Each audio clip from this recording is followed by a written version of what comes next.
aí, aqui é Gi Carvalho e esse é o canal Trajetória Trader. Se você ainda não é inscrito no canal, aproveita, já se inscreva agora e não esqueça de ativar o sininho para receber as notificações. Vamos lá falar do mini índice. Lembrando de novo, hoje é o último dia para inscrição na mentoria que vai ser nesse final de semana, quem não fez ainda, último lembrete. Bora lá falar do mini índice hoje. O mercado abriu já com gap de alta. E como tem sido nos últimos dias, ele abriu no movimento lateral. Eu deixei marcado aqui os topos e fundos porque no final eu vou dar uma explicação da estrutura, porque eu tenho visto que é uma dúvida recorrente das pessoas, então eu vou explicar. Mas eu vou explicar ao final das minhas operações do dia. Então o mercado abriu já fazendo esse movimento bem curtinho, bem lateral, um range bem curtinho que ele estava trabalhando. Pode perceber que topos e fundos muito parecidos, né? Então aqui tá lateral. Lateralização, cruzamento não performa, não vai bem, porque a gente precisa ter uma movimentação no mercado para valer a pena fazer essas operações, sempre olhando o macro. Então o dia, né, comprador, as operações mais assertivas são as operações de compra. Então, se você foca em compra, a sua chance de ter mais pontos é maior. É claro que sempre tem uns ousados que faz algo diferente, que é o meu caso, mas dentro do gerenciamento, sabendo o que está fazendo. Mas hoje, era olhar para as compras. Quem sabe operar falhas, teria boas oportunidades de fazer poucos pontos, trades curtos, porque os movimentos foram, pelo menos na primeira hora e meia, foi um movimento curto.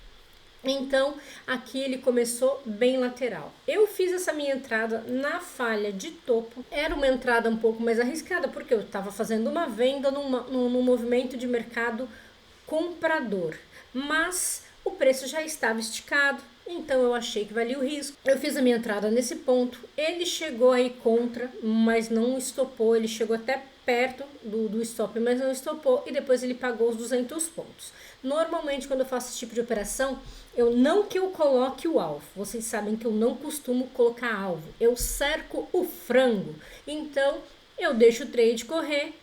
A hora que pagou os 200 pontos, que é o meu alvo, a partir daí ele ameaçou voltar a usar a operação. É isso que eu normalmente faço. Porque se ele continua ainda a favor, eu não tenho por que sair. Que foi um dos motivos de eu ter feito 1000 pontos numa entrada de Bollinger ontem. Até o canal ia dar 350 pontos mais ou menos, ele continuou subindo. E eu continuei deixando o trade correr. Então, eu sempre faço dessa forma. Eu nunca deixo o alvo lá prontinho. Eu sempre vou conduzindo a operação e a hora que eu acho que eu tenho que sair, eu zero. Então eu fiz essa primeira entrada, só que o mercado ficou ali bem lateral. Ele até teria dado boas oportunidades no 8R. Nem estava movimentando muito, até o 8R estava ali ok, tranquilinho para operar.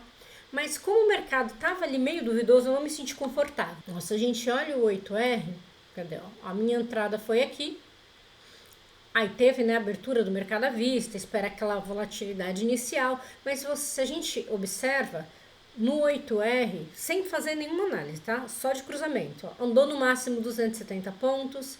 Essa alta aqui andou mais 300 pontos. Essa queda andou bastante. A alta também. Então, depois da abertura do à vista, até o 8R ficou tranquilo de operar. É claro, não ficou tranquilo no sentido de vai direto para o gain, mas de não ameaçar te estopar na maior parte das vezes. Claro, para quem não protege, né? Para quem deixa o trade correr.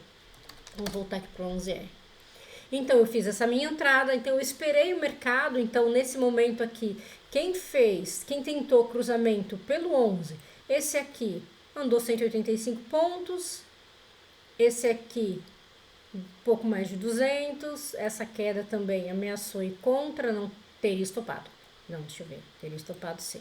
Essa aqui teria estopado, depois ela andou e aí fez alguns movimentos. Então eu fiz a minha entrada pelo 8R, nesse cruzamento. Então o cruzamento aconteceu um pouco mais embaixo, mas foi uma entrada de cruzamento. Então eu entrei no 8R e peguei 400 pontos nessa subida. E aí, de novo, eu fiz uma operação de mais 400 pontos num novo cruzamento de alta. Por quê? Como o macro estava comprador, eu optei por hoje não ficar me aventurando em fazer as vendas também, apesar que todas elas no 8R teria pago. pelo menos o gain mínimo do 8R, até um pouco mais. Mas eu optei por hoje não colocar em risco, preferi ir na calma elegância, então só fiz essas operações de compra. Mas, ó, pelo 11, andou 400 pontos. Essa quedinha foi contra, andou no máximo 100, teria estopado quem entrou, né, porque o dia tava comprador. Mais 400 pontos aqui, no finalzinho do dia deu um novo cruzamento, mas teria estopado aqui nesse retorno e depois ele teria pago. Então, assim,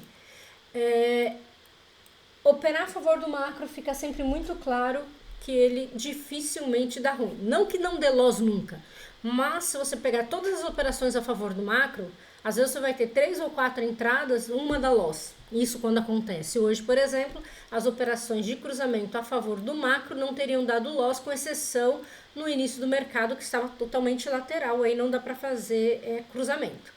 Mas então, é aquilo que eu sempre falo. Quer ser mais conservador? Opera a favor do macro. Dificilmente dá ruim. É mais arrojado? Quer operar contra a tendência? É saber que você tem uma chance maior de levar stop.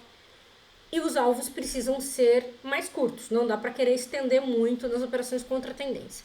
Isso no mini índice. No mini dólar, eu fiz 2 tradezinhos só. Um até postei, mas não deu certo meu trade. Eu perdi belas entradas aqui. Mas tinha notícia, falei, eu não vou ficar me envolvendo na notícia, então eu não fiz. Mas eu peguei essa queda aqui, eu peguei 15 pontos, então foi um trade muito bom. Mas na verdade eu entrei pelo 3R, eu não entrei pelo 4, nesse daqui. Eu entrei aqui pelo 3R. O que eu tenho feito? Eu tô olhando os dois, né, que eu até comentei ontem, eu tô olhando os dois, eu faço minha entrada pelo 3, mas acompanhando o 4R, acompanhando a movimentação lá. Tanto para entrar quanto para me manter na operação. Então essa daqui hoje consegui dar uma esticadinha boa, saí com 15 pontos, ela pagou 20, mas saí bem. Agora essa entrada aqui eu fiz pelo 4, não foi pelo 3. Essa aqui eu até postei, queria que ela fosse level up, mas não foi, chegou a andar eu acho que 5 ou 6 pontos, andou um tanto de ponto aí, mas voltou e me tirou na proteção. Eu até escrevi, falei, na dúvida eu vou deixar protegido 3 pontos, ele voltou e me tirou na proteção, e foi bom porque depois ele subiu um pouquinho, caiu e não teria pago. Então no dólar foi isso que eu fiz, mas o dólar hoje teria dado boas entradas, lembrando que operar a favor da tendência é vida. Então hoje o dia inteiro, ó, macro, vendedor no dólar, não teve momento nenhum para pensar em venda, apesar de sim, é claro que ele vai dar boas compras, mas quer assertividade, faça as vendas. Essa daqui andou bastante. Essa daqui teria estopado, mas foi bem na hora da notícia. Então, da hora da notícia a gente fica fora, porque ele fica mais volátil. E depois ele deu, logo depois da notícia, equalizou. Ele te dá oportunidades, sem ser no cruzamento, é que teria que ser falhas, mas teria dado boas oportunidades. Então, ó, vender aqui deu bonzão em tudo. Apesar que as compras aqui também não deram ruim, não. Só aqui em cima, mas a favor do macro é sempre mais certeiro. Então essas foram minhas operações de hoje. Hoje eu fiquei fora das ações, porque quando o mercado abriu, que é um dos ativos que eu mais gosto de operar, na verdade eu fiquei fora das ações assim, né? Quando eu falo que eu fiquei fora das ações, não é que eu não operei nada, é que eu não fiz as minhas operações diárias, tipo 10 ativos, 20 operações no dia. Não, eu fiz uma operação na Vale, e saí cedo porque eu achei que já tinha subido muito, fiquei com receio. Deixa eu até colocar a Vale aqui só pra mostrar pra vocês. Cadê? Não tá nessa tela, tá na outra, não tem aqui também. A Vale. Ó, eu fiz a minha entrada na Vale aqui. Ela já tinha subido um caminhão. Eu falei, esse trem não vai continuar subindo. Mas subiu. Aí eu fiz a minha entrada aqui, peguei a maior parte desse movimento, meio com receio, falei, já subiu demais. Então eu só fiz uma operação na Vale hoje. Mas o que me desmotivou a operar hoje foi a Prio. Eu nem vi o que aconteceu com ela depois. 5R. Mas ela tava assim doida de pedra, totalmente lateral. Eu nem fui me informar para ver se aconteceu alguma coisa hoje com ela, porque hoje essa foi a cara. A hora que começou, eu sempre espero um pouquinho de começar a operar, né? Então abri o mercado e a bicha começou. A hora que ficou desse jeito, eu falei, não vou olhar para isso não, que você vai me dar BO. Preferi ficar de fora, aí acabei fazendo poucos trades. Então essas foram as minhas operações. Agora vamos voltar lá para o índice só para eu explicar essa questão da estrutura de preço, que algumas pessoas têm me perguntado. Eu acho que de repente é legal esclarecer essa dúvida.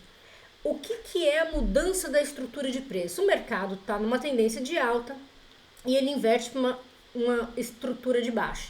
Ele está comprador, ele vira vendedor. Eu não estou falando de análise macro, não estou falando de análise de tendência, eu estou falando da movimentação do preço. Isso ajuda bastante na tomada de decisão, por exemplo, se eu devo ou não devo entrar num cruzamento. Então eu vou dar alguns exemplos aqui que eu até dei lá no grupo dos mentorados. Aqui, por exemplo, aqui eu tenho o mercado fazendo topos ascendentes, estava fazendo um movimento de alta, aí ele me dá esse cruzamento de queda.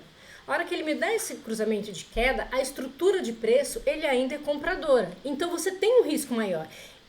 Independente de analisar macro, estocástico, MACD ou qualquer coisa, falando só da análise do preço.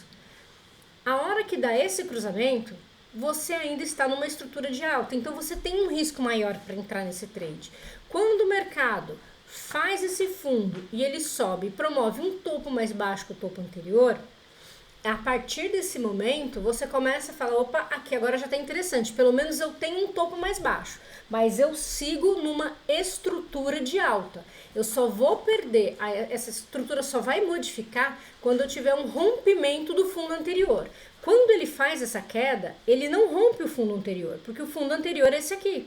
Então, deixa eu colocar um rabisco aqui. Então, esse fundo aqui, quando ele faz esse movimento de queda, ele não rompe. Então, ele não inverteu para uma estrutura de baixa. Só que quando ele sobe, ele faz um topo mais baixo, ele já me deixa mais tranquilo para fazer uma falha de topo. E aí, depois disso, ele rompe esse fundo anterior. Então fica um pouco mais claro que nesse momento eu estou tendo uma mudança de estrutura. Eu tenho uma mudança de estrutura de preço nesse momento, só que ela não durou 2 minutos, porque ele caiu, ele subiu, a partir do momento que ele rompe esse topo, essa estrutura está perdida de novo e a gente começa uma nova análise. Esse foi o movimento de hoje. Aí eu vou dar o mesmo exemplo, um exemplo parecido no movimento de ontem, que aí vai ficar bem claro.